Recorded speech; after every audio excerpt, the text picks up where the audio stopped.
Welcome to Care for All, the podcast where we will be discussing the truth about universal health care, what it is, why it matters, and how it works. My name is Amy Bloomer. And my name is Kiara Brown. Together, we will be exploring universal health care and the profound impact that it could have on America's health system.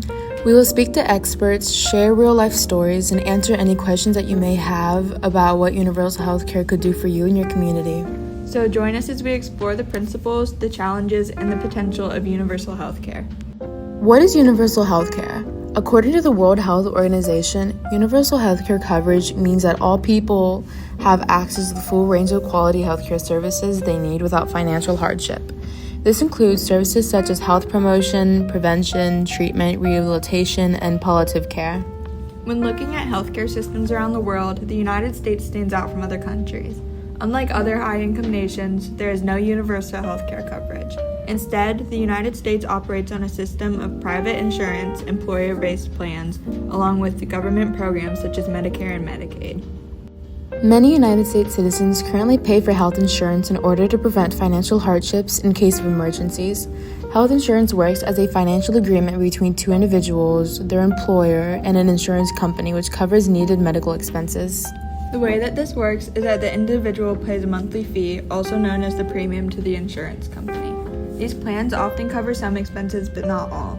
People often end up needing to pay additional out-of-pocket costs for their medical expenses through deductibles or copays. The issue with this system, though, is that not only are there millions of Americans without insurance, the costs for those who do have insurance are rapidly increasing. According to author Rick Mays, who wrote the article Universal Coverage in the American Healthcare System in Crisis Again, one particularly alarming consequence of these worsening trends is that healthcare-related problems are one of the leading causes of personal bankruptcy in the United States.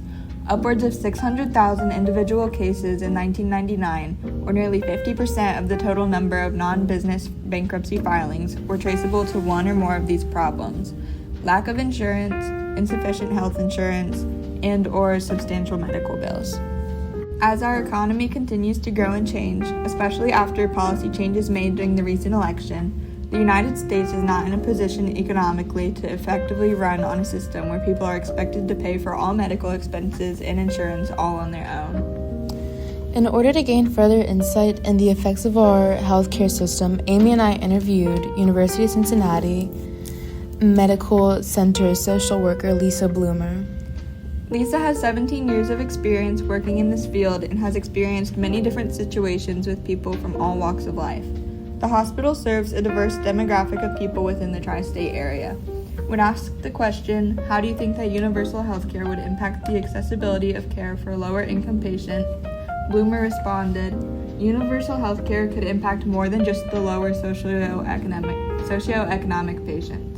Universal health care could eliminate insurance premiums, copays, and deductibles, which can be a barrier for many. Universal health care could also remove financial barriers for everyone and ensure equal care regardless of their income. Mrs. Bloomer's response truly emphasizes a critical point. Implementing universal health care would help everyone, not only people with lower incomes. Removing costs like insurance premium, copays, and deductibles would take away money barriers, would stop people from getting the care that they need and deserve. Her experience with a wide range of patients also shows the importance of creating a system that works for everybody. Now, let's take a look at an opposing viewpoint that's very common in the United States. Many believe that in these mixed markets, the coexistence of public and private providers naturally give rise to strategic interactions between them. This is an interesting point. While the coexistence of public and private providers does create a dynamic market, it also leads to many disparities in accessibility and affordability. Private providers often prioritize profitability, which can result in higher costs for patients and an uneven distribution of care. These dynamics can mean that lower-income individuals and families face extra challenges in receiving the care that they need. Implementing universal health care, though, would level out these disparities by ensuring that everyone, regardless of their income, has access to these essential services. Plus, universal health care does not just benefit low-income families. It can also take a huge financial burden off of middle-class families, support families during emergencies, and provide stability for those who might lose coverage due to changes in their lives. A universal healthcare system has the potential to create a healthier and more productive population overall. So, while mixed markets might offer more choice, they lead to inequality within the healthcare system. Universal healthcare will shift the focus to ensuring that quality care will be available to everyone, not just those who can afford it. Now that you know a little bit about what universal healthcare is and how the American healthcare system works, be sure to stay tuned for our next episode where Kiara and I will discuss the difference between the United States healthcare system and Taiwan, a country with universal healthcare. Episode 2, Healthcare Showdown, United States versus Taiwan. Welcome to the second and final part of our series, Healthcare Showdown, the United States versus Taiwan. Today, we're going to dive into the different aspects of each country, like productivity and economics. From staggering cost in the U.S. to Taiwan's efficiency, we're going to explore what sets these systems apart and the effect that they have on their economy. To start, we need to understand the differences and similarities that the U.S. and Taiwan share. For example, Taiwan's healthcare system is built on the National Healthcare Insurance, also known as the NHI program, which was introduced in 1995. It's a single-payer system that had universal coverage for all citizens and legal residents. Looking at this universally, NHI makes sure that almost 99% of the population has access to healthcare services, which eliminates a lot of disparities when it comes to access. This system is mainly funded through payroll taxes, with government funding, and depending on the service, it can be out of pocket. This system is renowned for cost effectiveness, and it spends only 6% of its gross domestic product. This is also known as GDP.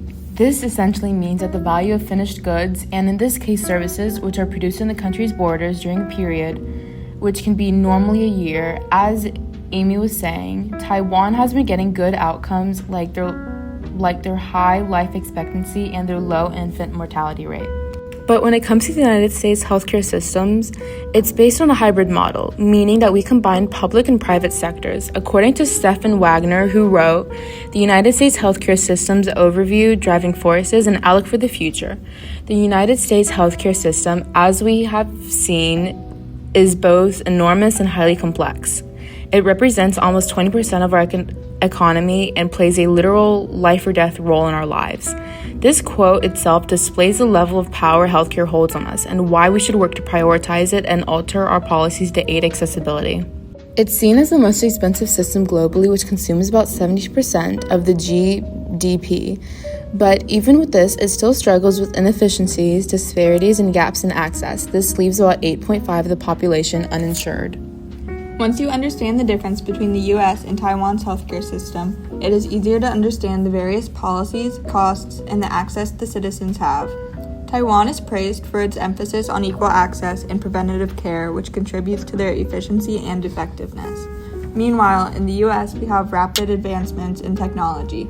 We still struggle with high costs, unequal access, and poorer health outcomes relative to spending. Even with the advancements the U.S. has made through medical technology, it doesn't excuse the overall health issues for the population. The stark contrast between these two systems shows how the policies can completely shape a nation's health and economy. I completely agree with that. Looking at a broader lens, it shows how the U.S. healthcare system has significant financial stress, not only on individuals but on businesses as well. High costs have led to greater economic burdens, which affects productivity. But Taiwan's efficient and affordable system allows its citizens and businesses to thrive without the same financial strain. Good point. Taiwan's ability to provide their citizens with universal access at a fraction of the cost seen in the U.S. just goes on to show how important it is designing a healthcare system that prioritizes efficiency and equity. It shows preventative care and processes that ensure better healthcare outcomes while keeping the economy strong. At the end of the day, these systems both offer a fascinating study. One, a complex and costly hybrid model that leads in technological innovation but struggles with access. The other is a single-payer system that combines affordability, accessibility, and quality, showing what's possible when healthcare is treated as a universal right.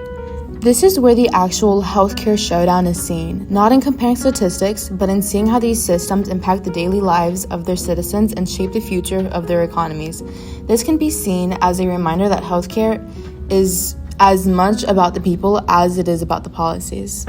With that, we wrap up this two-part series on the U.S. and Taiwan's healthcare systems. Thank you for joining us on this journey to explore the productivity and economics of these vastly different approaches to healthcare. After talking about Taiwan's healthcare system and its perks, it's also important to recognize that no system is perfect. Let's look into the other side.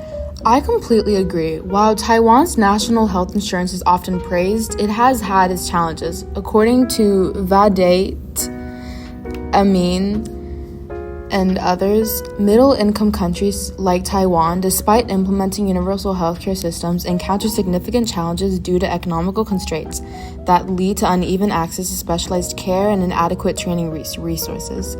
Struggling with insufficient public funding and the growing influence of the private sector, which undermines public health initiatives and exacerbates inequalities in access. Even though widely praised, Taiwan's national health insurance faces challenges such as economic constraints limiting specialized care, insufficient public funding straining resources, and the growing influence of the private sector, which can exacerbate inequalities and undermine public health initiatives. These factors highlight the complexities of maintaining an equal and sustainable healthcare system. But even with all of this, Taiwan's healthcare system still stands out as one of the most efficient globally. But these challenges only show how even the most praised systems have room for improvement, especially as populations evolve and demand grows. And on the other side, the U.S. system, despite its flaws such as the legal and philosophical basis of healthcare, these rights are often fragile and challenged. When looking into the instability during political, economic, and social challenges, we need to learn how to adapt and alter our policies to fit any ongoing situations that we have. The competition in the private sector drives a level of innovation that countries like Taiwan can look at for inspiration, but the U.S. could also look at Taiwan's affordability and universal access. In the end, it's all about balance.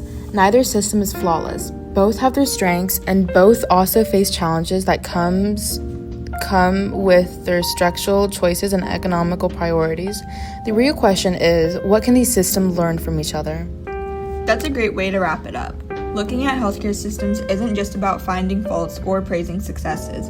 It's about identifying growth opportunities. And whether we're talking about Taiwan or the United States, the ultimate goal is the same: a healthier and more productive society. Thanks for tuning in, everyone. That's a wrap on our two-part series on the U.S. and Taiwan's healthcare system. Let us know your thoughts. Do you think the U.S. could learn from Taiwan or vice versa? Until next time.